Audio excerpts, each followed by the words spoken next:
Pastor Graceswin relationship பாட்காஸ்டுடைய இன்னொரு exciting எபிசோடுக்கு உங்களை வரவேற்கிறேன். இந்த ரிலேஷன்ஷிப் பாட்காஸ்ட்டில் டேட்டிங், நட்பு, திருமணம், வாழ்க்கை துணை தெரிந்து கொள்வது எப்படி, உறவுகளை ஆரோக்கியமாக நடத்துவது எப்படின்னு சொல்லி நம்ம கற்றுக்கிட்டு வர்றோம். அநேகர் ஆசீர்வதிக்கப்பட்டுருக்கிறீங்க, நிறைய பேர் ஷேர் பண்ணிகிட்ருக்கிறீங்க. தொடர்ந்து செய்யுங்க. இன்றைக்கி எபிசோடுக்குள்ளே நம்ம போகலாம்.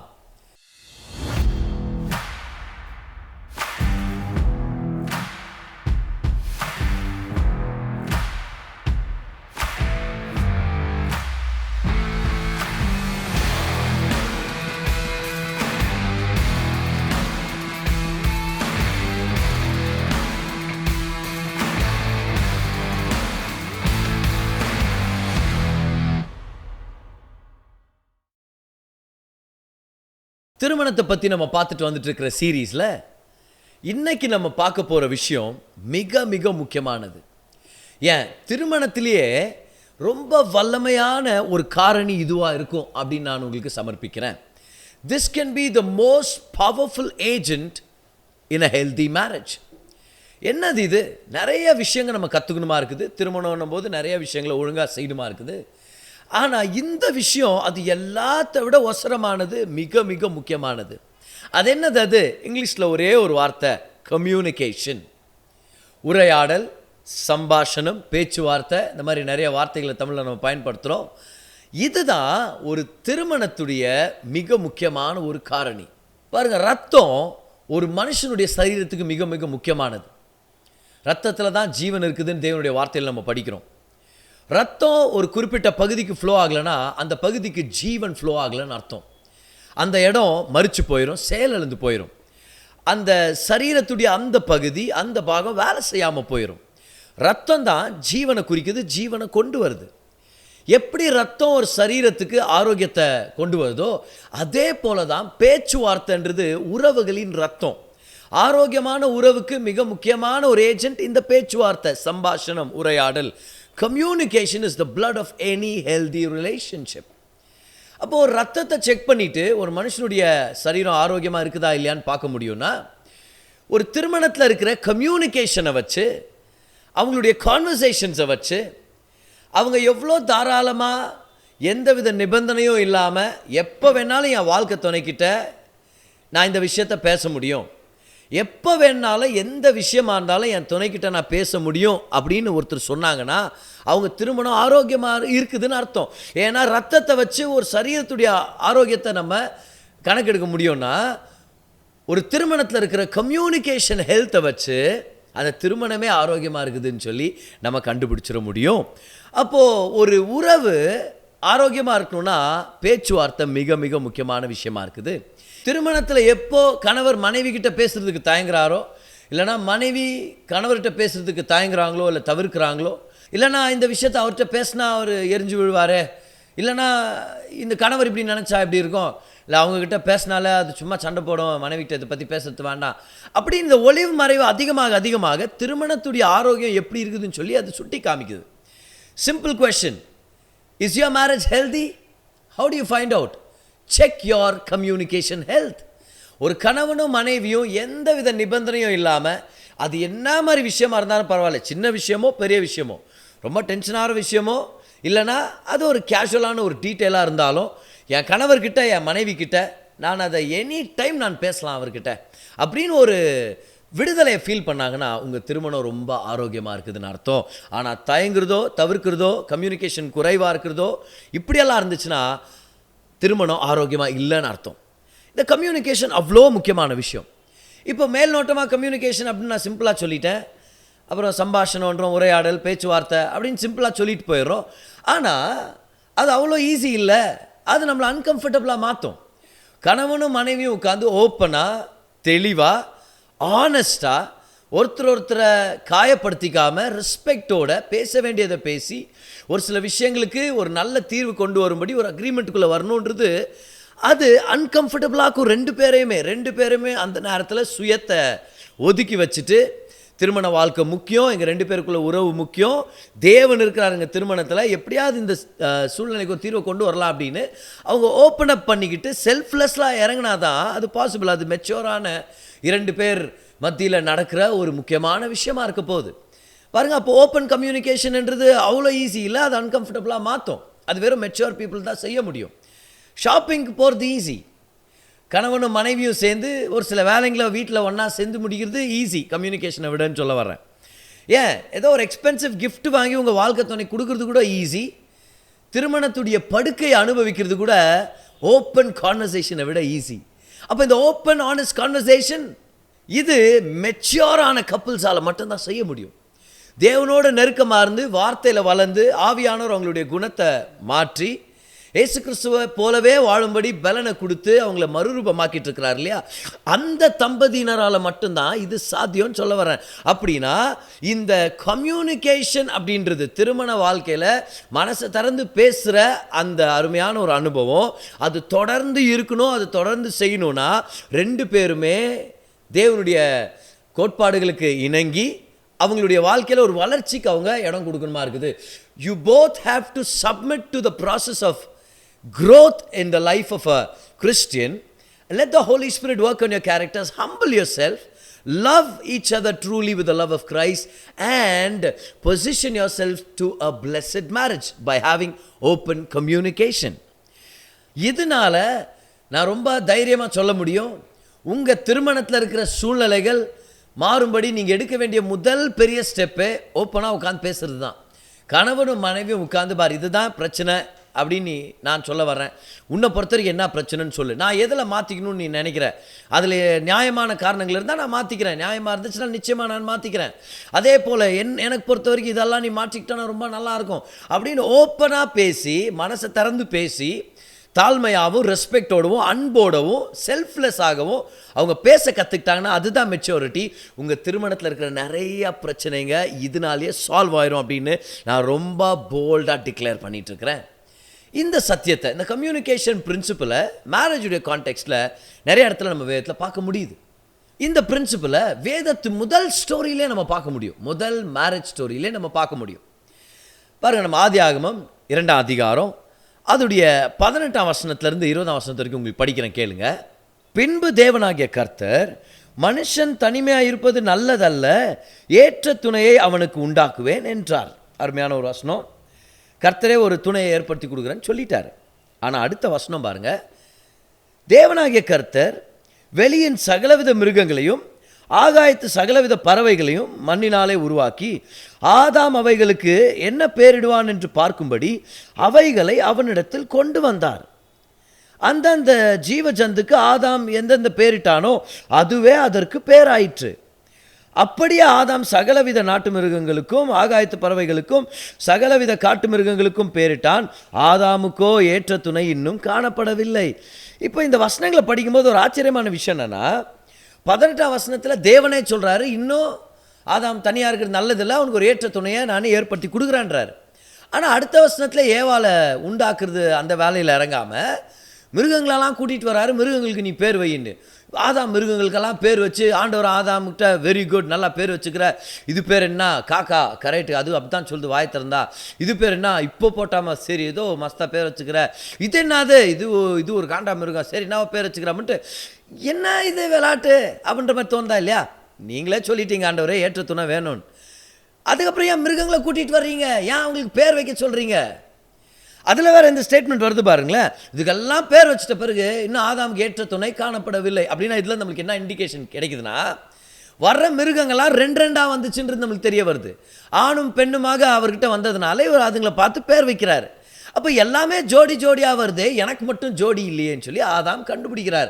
அந்த இண்டிகேஷன் நம்ம பார்க்க முடியுது. ஆனால் கவனிங்க, அடுத்த வசனத்தை தான் நம்ம பார்க்குறோம். அப்பொழுது தேவனாகிய கர்த்தர் ஆதாமுக்கு அயர்ந்த நித்திரை வர பண்ணினார், அவன் நித்திரை அடைந்தான். அவர் அவன் விலா எலும்புகளில் ஒன்றை எடுத்து அந்த இடத்துலேருந்து ஒரு மனுஷியை உருவாக்கினார். What an amazing passage! என்ன மாதிரி ஃபேசினேட்டிங் பேசேஜ் பாருங்க. ஏவால கர்த்தர் ஆதாமுக்கு கொடுக்குறார் வாழ்க்கை துணையாக.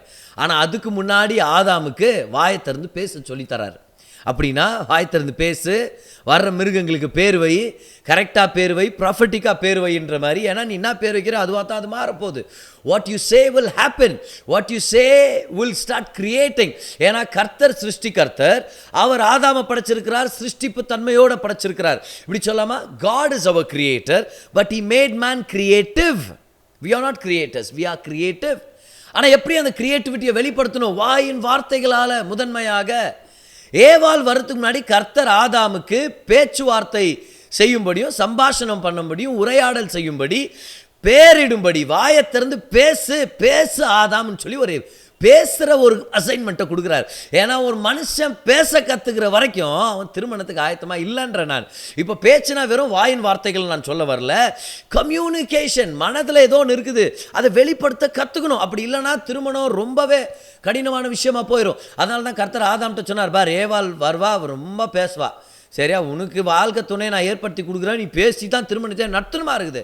ஆனால் இப்போ நீ பேசுகிற அசைன்மெண்ட் ஒன்று எடுத்துக்காதான், முதல்ல இந்த பேசுகிற அசைன்மெண்ட்டில் நீ பாஸ் ஆகுன்னு சொல்லி பேசுகிற மாதிரி ஆண்டவர் ஒரு எக்ஸசைஸை கொண்டு வர்றார். கவனிங்க, பேச்சுவார்த்தை அவ்வளோ முக்கியமானது திருமணத்தில். அதுதான் ஆதாம் வாழ்க்கையில் குறைவுபட்டுருச்சுன்னு சொல்ல முடியும் நம்ம. ஏன்னா அது எவ்வளோ நாள் ஆச்சோ நம்மளுக்கு தெரில. அடுத்ததாக பார்த்தீங்கன்னா ஆதாமும் ஏவாளும் கரெக்டாக எந்த மரத்துக்கிட்ட சாப்பிடக்கூடாதுன்றாங்களோ அந்த மரத்துக்கிட்டே போய் இந்த அம்மா விளையாடிக்கின்னு அங்கே ஒரு பாம்பு வந்து பேசின்னு, என்னம்மா கடவுள் உங்கள்கிட்ட எந்த மரத்துலேருந்து சாப்பிடக்கூடாதுன்னு சொன்னாராக்கும். அதுக்கு அந்த அம்மா இல்லை, அப்படிலாம் ஒன்றையில் ஒரே ஒரு மரத்துலேருந்து தான். அப்போ இந்த பிசாசு வந்து அப்படியா அந்த ஒரு மரத்துலேருந்து சாப்பிட்டா நீ தெய்வத்தை போலவே மாறிடுவேன். ஆனால் இந்த அம்மா ஏற்கனவே தெய்வ ரூபமாக இருக்கிறாங்க, கர்த்தருடைய சாயலில் தான் உண்டாக்கப்பட்டிருக்கிறாங்க. இதை ஆதாம் சொன்னாரான்னு நம்மளுக்கு தெரியல, இல்லை அந்த அம்மா மறந்துட்டாங்களான்னு தெரியல. அது மட்டும் இல்லை, இந்த அம்மா எக்ஸ்ட்ரா டீட்டெயிலாம் வேறு ஆட் பண்ணுறாங்க ஆண்டோடைய வார்த்தைக்கு. அது தொட்டாலே செத்துருவேன்ட்டு ஆண்டவர் சொல்லவே இல்லை. அப்படி ஆதாம் பக்கத்தில் தான் நின்றுட்டு இருக்கிறாரு. அப்போவே ஒரு கரெக்ட் பண்ணியிருந்துருக்கலாம் ஏவாள் கிட்ட. ஏவாள், முதலாவது இந்த அனகொண்டா பையன்கிட்ட பேசுறதை ஸ்டாப் பண்ணு அப்படின்னு முதல்ல அந்த விஷயத்தில் ஈடுபட்டிருந்துருக்கணும். ரெண்டாவது சொல்லியிருக்கணும், பாருமா ஆண்டவர் ரொம்ப நல்லவர், எல்லாவற்றையும் நம்மளுக்கு உண்டாக்கிட்டு இவ்வளோ பெரிய தாராளமான தோட்டத்தை நம்ம 2 பேருக்காக கொடுத்துருக்கிறாரு, எவ்வளோ நல்ல தெய்வன் இவர் தெரியுமா அப்படின்னு தேவன் நல்லவர்னு பேசியிருக்கணும். ஆனால் ஆதாம் சைலண்டாகிறார். பிசாஸ் ஏவாள்கிட்ட பேச, ஏவாள் பிசாஸ்கிட்ட பேச, பிசாஸ் திரும்பி ஏவாள்கிட்ட பேச, ஏவாள் திரும்பவும் பிசாஸ்கிட்ட பேச, இப்படி பேசினேன் தான் ஆதாமா அப்படியே ரசிச்சுனா அஃப்கோர்ஸ் அப்படி இப்படின்னு பேசுன கபர் அந்தம்மா பாலத்தை பறித்து கரிச்சுக்கு ஒரு பாத்திரத்தை கொடுக்குதா, அப்படியே ஷாக் ஆகிட்டு வர ஆதாம். என்னான்னு, ஐயோயோ வாய முடிந்தது தப்பாக போயிடுச்சே. அதான் பிரச்சனை. நிறைய திருமணங்களுக்குள்ள பிசாசு கண்ட விஷ பழங்களெல்லாம் எடுத்துன்னு வந்து கொடுத்து அது மனைவியோ கணவரோ கடிக்கிறதுக்கு காரணம் என்னென்னா, ஆண்டவர் திருமணத்தை கம்யூனிகேஷன் மூலமாக நடத்தணும்னு ஏற்படுத்தினதை மறந்துக்கிட்டு ஒரு சில விஷயங்களை பகிர்ந்துக்காமலும் ஒரு சில விஷயங்களை ஓப்பனாக பேசாமலும் ஸ்ட்ரெயிட் ஃபார்வர்டாக டீல் பண்ணாமல் கணவர் ஒரு சில விஷயங்களை செய்கிறாரு, அது வேதத்தின் முறைமையின் படியும் கோட்பாடுகள் படி சரியானது இல்லாத போதும் மனைவி குவாய்ட்டாக இருந்துக்குன்னு, அதே மாதிரி மனைவி ஒரு சில விஷயங்களை அவங்க தவறான வழிக்கு போகும்போதோ இல்லை தவறான எண்ணங்களையோ கான்வர்சேஷன் கொண்டு வரும்போது கணவர் வந்து இல்லை இது ராங், இது கர்த்தருடைய வார்த்தைக்கு நம்ம சப்மிட் பண்ணலாம் அப்படின்னு பேசாதது ஒரு பெரிய தீமை ஏற்படுத்திருச்சுன்னு சொல்ல வரேன் நான். அப்போ ஆதாம் ஏவாளுடைய முதல் அவங்களுடைய ஸ்டோரியிலேருந்தே நம்ம கற்றுக்குறோம் கம்யூனிகேஷன் எவ்வளோ முக்கியமானதுன்னு சொல்லி. அப்புறம் வேதத்தில் பார்க்குறோம் இன்னொரு இன்ட்ரெஸ்டிங்கான புத்தகம், உன்னத பாட்டு. உன்னத பாட்டு இப்போ நம்ம எல்லாரும் அந்த புத்தகத்தை நம்ம படிச்சிருப்போம். அருமையான பாடல்கள், வெறும் காதல் பாடல்களும், எப்படி கணவன் மனைவியை நேசிக்கிறது, படுக்கை அறையில் எப்படி நேசிக்கிறது, ஒரு ஹஸ்பண்ட் அண்ட் ஒய்ஃப்குள்ளே இருக்கிற செக்ஷுவல் லவ்வை எப்படி வெளிப்படுத்தணும், எப்படி என்ஜாய் பண்ணணும்னு அருமையான காதல் பாடல்களை ரெக்கார்ட் பண்ணி வச்சுருக்கிறாங்க. இப்போ ஆரம்பத்தில் அந்த புத்தகத்தை படிக்கும்போது இது என்ன புத்தகம் இது, இதெல்லாம் பைபிளில் இருக்குதே அப்படின்னு யோசிக்கிற மாதிரி இருக்குது. ஆனால் அதில் பாருங்கள், இந்த புத்தகம் முழுவதும் ஒரு மணவாளன் மணவாட்டிக்கிட்ட பேசுகிறாரு, மணவாட்டி மணவாளன்ட்ட பேசுகிறாரு, ஒரு கணவன் மனைவியுடைய ஸ்டோரி அது. ஆனால் இது செக்ஷுவல் லவ் பற்றின ஒரு கண்டென்ட் இருந்தாலும் நிறைய வார்த்தைகளை எழுதி வச்சுருக்கிறாங்க. இவர் கவிதையாக அந்த அம்மாவுக்கு பாடுறதும் அவங்க இவரை பார்த்து கவிதையாக பாடுறதும், அட செக்ஷுவல் லவ் பற்றி இவங்க பேசுகிறாங்க, அதை வர்ணிக்கிறாங்க, ஒவ்வொருத்தரையும் அவங்க வர்ணிச்சுக்கிறாங்க, இதில் வந்து வார்த்தைகளை பயன்படுத்துகிறாங்க. அப்போ ஆண்டவர் இன்னொரு வெளிப்பாடை கொடுக்குறாரு நமக்கு. அப்படின்னா even when it comes to sexual love you have to bring in words of affection, words of adoration, வார்த்தைகளை இன்வால்வ் பண்ண சொல்கிறார் கர்த்தர் அந்த இடத்துல. இது படுக்கை அறையில் திருமணத்தில் கணவனும் மனைவியை என்ஜாய் பண்ணுற அருமையான ஒரு அனுபவம். ஆனால் அதுக்குள்ளே வார்த்தைகளை வச்சு ஆண்டவர் நம்மளுக்கு போதிக்கிறாரே. இப்போ song of songs is full of words. Come on. எபேசியர் 5ஆம் அதிகாரம் அதிலிருந்து ஒரு வசனத்தை உங்களுக்கு படித்து காமிக்கிறேன் பாருங்கள். அப்போஸ்தலர் பவுல் கணவன் மனைவி எப்படி வாழணும்னு சொல்லி ஒரு சில விஷயங்களை அவர் கொண்டு வர்றாரு. பவுல் திருமணம் ஆகாதவர் அப்படின்றது நம்ம கிறிஸ்டின் ஹிஸ்ட்ரியிலேருந்து நம்ம தெரிஞ்சுக்கிறோம். அப்பேற்பட்டவர் எப்படி திருமணத்துக்கு அட்வைஸ் பண்ண முடியும் அப்படின்னு பார்த்தீங்கன்னா அதான் வெளிப்பாடு, அதான் ரெவலேஷன். பரிசுத்த ஆவியானவர் கர்த்தருடைய வார்த்தையின் கோட்பாடுகளிலிருந்து ஞானத்திலிருந்து கொடுக்கறது தான் அந்த வெளிச்சம் தான் வெளிப்பாடு. பாருங்கள், எபேசியர் 5ஆம் அதிகாரம் அதோடைய 25ஆம் வசனத்தை நம்ம படிக்கிறோம். பவுல் சொல்றார், புருஷர்களே உங்கள் மனைவிகளில் அன்பு கூறுங்கள், அப்படியே கிறிஸ்துவும் சபையில் அன்பு கூர்ந்து. அவர் சொல்றாரு, கிறிஸ்து சபையை நேசிக்கிறது மாதிரி நீயும் நேசிக்கணும். அவர் எப்படி என்ன பண்ணார்னா, சபையை அவர் திருவசனத்தை கொண்டு தண்ணீர் முழுக்கினால் சுத்திகரித்து பரிசுத்தமாக்குகிறதற்கும் கரைத்திரை முதலானவைகள் ஒன்றுமில்லாமல் பரிசுத்தமும் பிழையற்றதுமான மகிமையுள்ள சபையாக அதை தமக்கு முன் நிறுத்திக் கொள்வதற்கும் தம்மை தாமே அதற்காக ஒப்பு கொடுத்தார். முதலாவது அருமையான விஷயம், தம்மை தாமே அதற்காக ஒப்பு கொடுத்தார். The best gift you can give to your wife is not an expensive gift. It's not your salary, it's not your house, it's yourself. உங்க மனைவிக்கு நீங்க கொடுக்கக்கூடிய மிக சிறந்த பரிசு என்னவா இருக்கும்? உங்களுடைய முழு சம்பளமோ, புது வீடோ, காரோ, ஒரு எக்ஸ்பென்சிவ் டைமண்ட் ஜுவல்லரியோ, அது எல்லாத்த விட ஒன்று இருக்குது. அது என்னது? உங்களை நீங்களே அர்ப்பணிக்கிறது, உங்களை நீங்களே ஒப்பு கொடுக்கிறது. கிறிஸ்து சபைக்காக தம்மை தாமே ஒப்பு கொடுத்தார். பை தி வே, கவனிங்க, எப்படி கிறிஸ்து சபையை அன்பு கூர்ந்தாராம்? திருவசனத்தை கொண்டு தண்ணீர் முழுக்கினால் சுத்திகரித்துன்றார். அப்போ சபையை அவர் எப்படி சுத்திகரிக்கிறார், எப்படி பாதுகாக்கிறார், எப்படி அலங்கரிக்கிறார்? வார்த்தையினால. அதனால தான் கிறிஸ்து பிதாவின் வலது பரிசத்தில் உட்கார்ந்து இருக்கிறார். இன்னைக்கு சபைக்கு எப்படி அவர் ஊழியம் பண்ணிட்டு இருக்கிறார்? அவருடைய வார்த்தையை கொடுத்திருக்கிறார். கிறிஸ்து தான் மணவாளன், சபை தான் மணவாட்டி. மணவாளன் மணவாட்டியை எப்படி அலங்கரித்து பாதுகாத்து எப்படி பராமரித்து அவரை நேசிக்கிறார்? எப்படி நேசிக்கிறாரு? வார்த்தையை கொடுத்து விட்டுருக்கிறார். Come on, நமக்கு இது ஒரு பெரிய ரெவலேஷனை கொண்டு வரணும். Husbands, how do you love your wife? Bring in communication. பேசுங்க, கவனிங்க, உரையாடுங்க, அநேக வார்த்தைகளை பேசுங்க. அவங்க பேசும்போது கவனிங்க. இப்போ கொஞ்சம் நேரத்தில் நான் உங்களுக்கு சொல்ல போகிறேன் எப்படியெல்லாம் நம்ம கம்யூனிகேஷனை வளர்த்துக்கிறதுன்னு சொல்லி. ஆனால் கம்யூனிகேஷன் மிக மிக முக்கியமானது. ஒரு ஆரோக்கியமான உறவின் ரத்தம் தெளிவான பேச்சுவார்த்தை, தெளிவான உரையாடல். உங்கள் கணவர் எனி டைம் உங்ககிட்ட எந்த விஷயமா இருந்தாலும் மனசை திறந்து பேச முடியும்னா நீங்கள் ஒரு நல்ல மனைவியாக இருக்கிறீங்க.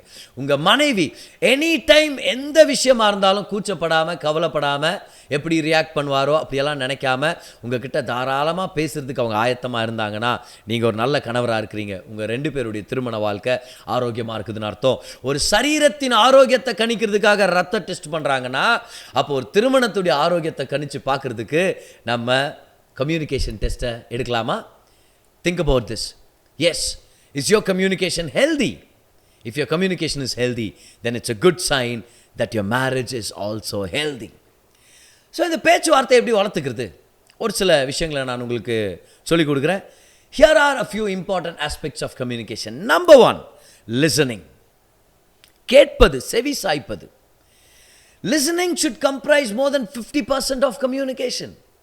கம்யூனிகேஷனும் எடுத்தவனும் வாய் திறந்து பேசுறதுன்னு நினச்சிடும் நம்ம. இல்லை, கவனிங்க, கம்யூனிகேஷன் அப்படின்றது 50%க்கும் அதிகமாகவே நம்மளுடைய வாழ்க்கை துணை நம்மக்கிட்ட பேசுகிறத, அவங்க நம்மளுக்கு கன்வே பண்ணுறத நம்ம கேட்குறதுக்கு நம்ம ஆயத்தமாக இருக்கணும். சொல்லுவாங்க, என்கேஜ்மெண்ட் ஆன உடனே மாப்பிள்ளை பேசுவான், பொண்ணு நல்லா கவனிச்சுன்னு இருக்கும். கல்யாணத்துக்கு அப்புறம் அந்த பொண்ணு பேசும், பையன் நல்லா கவனிச்சுக்குவான். கல்யாணம் ஆகி ஒரு 1.5 வருஷத்துக்கு அப்புறம் 2 பேரும் பேசுவாங்க, ஊரே கவனிச்சுன்னு இருக்கும் அப்படின்வாங்க. இவங்க 2 பேரும் கவனிக்கிறத ஸ்டாப் பண்ணிட்டாங்கன்னா, லிசன் பண்ணுறதை ஸ்டாப் பண்ணிட்டாங்கன்னா ஒரு சண்டை தான் உருவாகும் பாருங்கள். ஏன்னா எந்த இடத்துல கம்யூனிகேட் பண்ணுறதை லிசன் பண்ணுறதுக்கு ஒரு வில்லிங்னஸ் இல்லையோ, அந்த இடத்துல மிஸ்கன்செப்ஷன், மிஸ்கம்யூனிகேஷன், அதுக்கப்புறம் செப்பரேஷன், தேவையில்லாத சண்டை சச்சரவுகள்லாம் வரும். ஏன்னா நான் நினச்சேன் அப்படின்னு, நான் நினச்சிக்கிட்டேன் நீ இப்படி தான் பண்ண, நான் நினச்சேன் நீ இப்படி சொன்னேன்னு. அந்த மாதிரி சொல்கிறாங்க, நீ ஏன் அப்படி நினச்ச, அதுக்கு நீ ஏன் அப்படி நினைக்கிற மாதிரி நீ ஏன் பண்ண, நீ நினைக்கிற மாதிரி நான் ஏன் இப்படி பண்ணோம், நான் பேசுகிறத கேட்டாலே நான் சொல்ல வருது உனக்கு புரியும். ஆனால் பிரச்சனை என்னது, பேசுகிறத கேட்க மாட்டேங்கிறோம். நான் என்ன சொல்கிறேன் அதை மட்டும் கேட்டு நந்துக்கான் நிறையா பேர். நல்லா கவனிங்க. If you truly want to cultivate communication in your marriage, number 1, learn to listen. Listen to your spouse. உங்கள் கணவர் சொல்ல வர்றதை கேளுங்க, கிருபையாக கேளுங்க. உங்கள் மனைவி சொல்ல வர்றதை கேளுங்க, கிருபையாக கேளுங்க. சில டைம் 1/2 மணி நேரம் ஆகும், ஆனால் உட்காந்து கேளுங்க. ஏன்னா அவங்களுடைய மனதில் இருக்கிறத, அவங்க என்ன உணர்றாங்க அதெல்லாத்தையும் பகிர்ந்துக்கணும்னு விருப்பப்படுறாங்க. நீங்கள் நேசிக்கிறீங்கன்றதுக்கு அது மிக முக்கியமான ஒரு தெளிவான அடையாளம். உட்காந்து கேளுங்க, எந்திரிச்சு போயிடாதீங்க. ஏதோ உங்கள் மேலே ஒரு கம்ப்ளைண்ட் கொண்டு வர்றாங்க, நீங்கள் அப்படி பண்ணுறீங்க, நீங்கள் என்ன காயப்படுத்துறீங்க, எந்திரிச்சு போயிடாதீங்க. immature people will walk out of a very important discussion. வளராதவங்க தான் எந்திரிச்சு போயிடுறது. அப்படியே எழுந்துச்சு போய் பெட்ரூமில் லாக் பண்ணிக்குது, அப்படியே எழுந்திரிச்சு போய் வெளியே நான் டீ குடிச்சு வரேன்னு போகுது.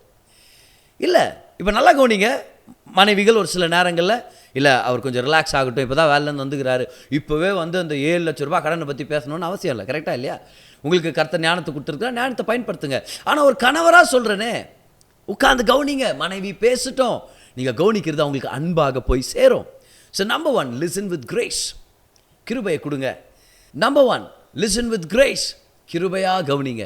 டிஸ்குவாலிஃபை பண்ணாமல் கவனிங்க, ரிபியூக் பண்ணாமல் கவனிங்க, குற்ற உணர்ச்சி கொடுக்காமல் கவனிங்க, குற்றப்படுத்துறதை நிப்பாட்டிட்டு கவனிங்கன்ற. Listen with grace. Doctor John Maxwell அவருடைய லீடர்ஷிப் புத்தகத்தில் சொல்கிறாரு, நீங்கள் கேட்கறதுக்கு கிருபை உள்ளவராக இல்லைன்னா அப்போது அவங்க வாழ்க்கையில் பேசுறதுக்கு உரிமை இல்லாதவங்களா போயிடுவீங்கன்றார். எவ்வளோ தெளிவான ஒரு ஸ்டேட்மெண்ட் பாருங்கள். If you don't listen with grace, you don't have the right to speak into their lifes. இவ்வளோ முக்கியமான விஷயம். அப்போ ஞாபகம் வச்சுக்க, முதல்ல என்னது? லிசன் வித் கிரேஸ், கிருபையாக கவனிங்க, உட்காந்து கவனிங்கன்ற. when it comes to listening, listen with your heart. வெறும் வார்த்தைகளை மட்டும் பிடிச்சிக்க வேண்டாம். அவங்க என்ன எண்ணத்தில் இதை பேசுகிறாங்க, என்ன காயத்தோடு இதை பேசுகிறாங்க, என்ன அனுபவத்தோடு இதை பேசுகிறாங்க. ஒரு சில டீட்டெயில்ஸை மட்டும் கிராஸ் பண்ணிட்டு போயிடக்கூடாதா? நீ என்ன சொல்ல வர, point number 1, point number 2, point number 3, சரி விட புரிஞ்சிச்சு, அப்படி இல்லை. ஏன் என் மனைவி இந்த விஷயமா பேசிகிட்டு இருக்கிறாங்க, அவங்க காயப்பட்டிருக்கிறாங்களா, இதில் நான் ஏதாவது அவங்களை காயப்படுத்திட்டேன்னா, தெரியாமல் கொள்ளாமல் நிறைய தவறுகள் பண்ணுறமே கணவர்மார்கள். அப்போது இது என்னதோ அந்த வார்த்தை அவங்களை இப்படி பாதிச்சிருச்சோ, நான் அப்படி நடந்துக்கிட்டது கரெக்ட் இல்லையாச்சா? அப்போது அந்த வார்த்தைகளுக்கு பின்னாக இருக்கிற அந்த உணர்வை நம்ம புரிஞ்சுக்க கற்றுக்கணும். Listen with your heart, not just with your ears. And here's another thing, listen with your full attention. ஃபோனை நோண்டிக்கிட்டே நீங்கள் பேசணும்னு அவசியம் இல்லை. யூஆர் அ மெச்சூர் மேன், நீங்கள் ஒரு வளர்ந்த ஒரு நபர். ஃபோனை கீழே வைங்க. மனைவி ஒரு சில முக்கியமான விஷயங்களை பேசிகிட்டு இருக்கிறாங்களா, இப்போ நல்லா கவனிங்க, வீட்டு வேலைகளாக இருக்கலாம், அந்த மாதிரி ஒரு சிச்சுவேஷன்ஸ் மத்தியில் சின்னதான ஒரு இன்ஸ்ட்ரக்ஷனாக இருக்கலாம். சரியா? ஏங்க அந்த பால் எடுத்து கொடுங்க பையன்கிட்ட, அவன் கேட்டிருக்கிறான் பாருங்க, உங்கள் கால் கீழே தான் விழுந்திருக்குது. இதெல்லாம் சிம்பிள். இதுக்கெல்லாம் நீங்கள் வந்து லேப்டாப் ஆஃப் பண்ணிவிட்டு என்னம்மா சொல்ல வர்ற அப்போ நீங்கள் உட்கார தேவையில்லை. அதெல்லாம் கேஷுவலான டாக், இமீடியட்டாக நீங்கள் ரெஸ்பாண்ட் பண்ணலாம். ஆனால் ஒரு சில முக்கியமான விஷயத்த சொல்கிறாங்க. என்னென்னு, பிள்ளை இன்றைக்கி ஹாஸ்பிட்டல் கூட்டிகிட்டு போனேன், டாக்டர் இந்த மாதிரி சொல்கிறாங்கன்னா, அந்த நேரத்தில் ஃபோனை கீழே வைங்க, டிவியை ஆஃப் பண்ணுங்கள், லேப்டாப்பை சைடில் வைங்க, அவங்க கண்ணை பார்த்து பேசுங்க. Yes, listen with your full attention. நான் ஏற்கனவே சொன்னது போல், நீங்கள் கொடுக்குற சிறந்த பரிசே உங்களை தான். கணவர்மார்கள்ட்ட நான் இன்றைக்கி டைரெக்டாக பேசிகிட்டு இருக்கிற இந்த விஷயத்தில், listen with grace, listen with your heart and listen with your full attention. Give them your undivided attention. ரெண்டாவது முக்கியமான ஒரு விஷயம் கம்யூனிகேஷன் பற்றி. Second important aspect of communication is share information and give details. தகவல்களை பகிர்ந்துக்கிறதும் விவரங்களை பகிர்ந்துக்கிறதும் மிக மிக முக்கியமானது. இல்லைனா திருமணத்தில் நிறையா மிஸ் அண்டர்ஸ்டாண்டிங்ஸும் மிஸ்கன்செப்ஷன்ஸும் வரும். நான் நினச்சிக்கிட்டேன், இல்லை நீ ஏன் அப்படி நினச்சிக்கிட்ட அப்படின்ற கேள்விகள் நிறையா வரும். கம்யூனிகேட் பண்ணுங்கள். ஃபார் எக்ஸாம்பிள், கணவர் நீங்கள் வேலை செஞ்சு வீட்டுக்கு வரீங்க, தலைவலியோடு வரீங்க, வரும்போது குவாய்ட்டாக அப்படி சோஃபாவில் உட்காந்துட்ருக்கிறீங்க. மனைவிக்கு அசம்ஷன் கொடுக்காதீங்க. மனைவி உங்கள் பிள்ளைங்களெல்லாம் பார்த்துட்டு சமையல் பண்ணி பாவம், அவங்க உங்களுக்காக காத்திருக்கிறான், அவங்க நாள் எப்படி இருந்துச்சுன்னு சொல்லி உங்கள்கிட்ட பகிர்ந்துக்கிறதுக்கு. இப்போ உங்களுக்கு தலைவலி இருக்கிறத நீங்கள் சொல்லன்னு வச்சுங்களேன், அவங்களுக்கு என்னென்ன எண்ணம் வரலாம், நாளெல்லாம் நான் கஷ்டப்பட்டுனுக்கிறேன், அந்த மனுஷன் பார்த்தியா வந்து சோஃபாவில் உட்காந்து டிவி ஆன் பண்ணுகிறாரு, இவ்வளோ கஷ்டப்பட்டுனுக்கிறேன், என்கிட்ட வந்து என்னம்மா சாப்பிட்டியாம்மா, காலைல போகும்போது உனக்கு கால் வலி இருக்குதுன்னு சொன்னியே, இப்போ நல்லா இருக்குதா, ஏன் ஒன்றுக்கு கண்டுக்க மாட்டேங்கிறார். இப்போ இதே கணவர் வந்து சொல்லிட்டாருன்னு வச்சுக்குவேன், எனக்கு கொஞ்சம் தலைவலிக்குதுமா, கொஞ்ச நேரம் ஒரு 1/2 hour கண்ண முடிகிறேன் நான் அப்படின்னு உடனே இம்மீடியட்டாக மனைவி அதுக்கு ஏற்ற மாதிரி நடந்துக்கிறாங்க. பிள்ளைகள்கிட்ட சொல்கிறாங்க, அப்பாவை டிஸ்டர்ப் பண்ணாதீங்க, அப்பா ஒரு 1/2 hour ரெஸ்ட் எடுக்கிறாரு. என்ன ஆயிடுச்சு, திருமணத்தில் அந்த தேவையில்லாத பிரச்சனை இல்லை, அந்த வியூகங்கள் இல்லை. அதே போல் மனைவி கம்யூனிகேட் பண்ண கற்றுங்க. Give details, share information. என்ன பிரச்சனைன்னு சொல்லுங்கள். நிறையா தடவை மனைவிகளுடைய விஷயம் என்னென்னா, அவங்கள்ட்ட ஏதோ ஒன்று பாதிச்சிச்சுன்னா அது குவாய்ட்டாக அந்த சைலண்ட் ட்ரீட்மெண்ட் கொடுக்குறது. கணவர் ஏற்கனவே கன்ஃபியூஸ் ஆகிக்கிறாரு, இதில் வேறு இந்த அம்மா மௌனமாக இருக்குது. அவருக்கு என்ன புரியுன்றீங்க. இப்போ அவர் யோசிக்கிறாரு, என்ன பண்ண, நான் 5 வருஷத்துக்கு முன்னாடி ரிசப்ஷனில் சாப்பாடு ஊட்டி விடும்போது தெரியாமல் பச்சை மிளகா ஊட்டி விட்டேனே, அதுவாக இருக்குமா? ஏன்னா இவங்க அவர்கிட்ட அத்தனை ஞாபகம் வச்சுன்னுக்கிறாங்க, என்னத்தை தான் நினச்சின்னு இருக்கிறது. ஓப்பனாக பேசுங்கன்ற நான் கணவர்கிட்ட. Share information and give details.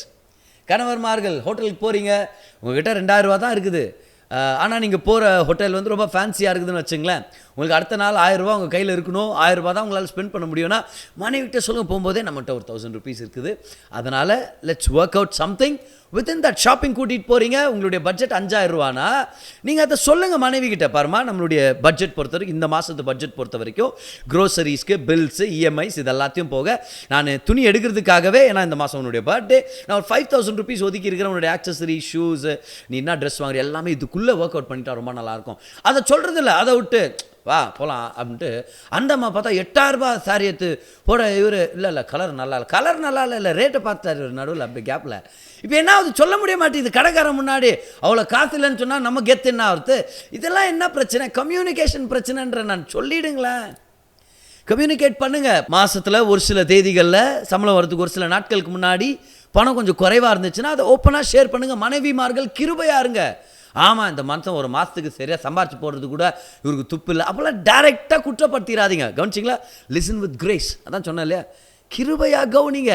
இல்லைனா கணவர் என்ன பண்ணார், ஷேரே பண்ண மாட்டார். ஆமாம் சொன்ன உடனே என்ன அவமானமாக பேசும், சும்மா என்ன அவமானப்படுத்திக்கிட்டு விருப்பப்படுறதில்ல. அதனால் கணவர்கள் ரொம்ப மௌனமாக போயிடுறாங்க. கணவர்கள் மௌனமாக போகிறதுக்கு ஒரு சின்ன காரணம் என்னென்னா, மனைவிகள் அப்ரிஷியேட் பண்ணுறதில்ல. அவங்க பேசும்போது அவங்கள அப்படியே மட்டம் தட்டி பேசுறது. ஆமாம் இவருக்கு பெருசாக செஞ்சு கிழிச்சிட்டார், இவர் பேசிடுவார், இல்லைம்மா ஒரு பிஸ்னஸ் ஆரம்பிக்கலான்னு இருக்கிறேன், ஆமாம் இப்படி தான் இவர் 4 வருஷமாக பேசினு இருப்பா, ஒன்றும் பண்ண மாட்டார்.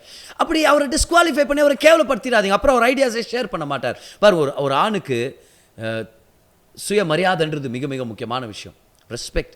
எங்கே அவருக்கு கௌரவம் இருக்குதோ, எங்கே ரெஸ்பெக்ட் இருக்குதோ அந்த இடத்துல அவர் வளர முடியும், அவர் செழிக்க முடியும். எங்கே ஊக்குவிக்கிறாங்களோ அந்த இடத்துல ஒரு ஆண் ஜொலிக்குவான்.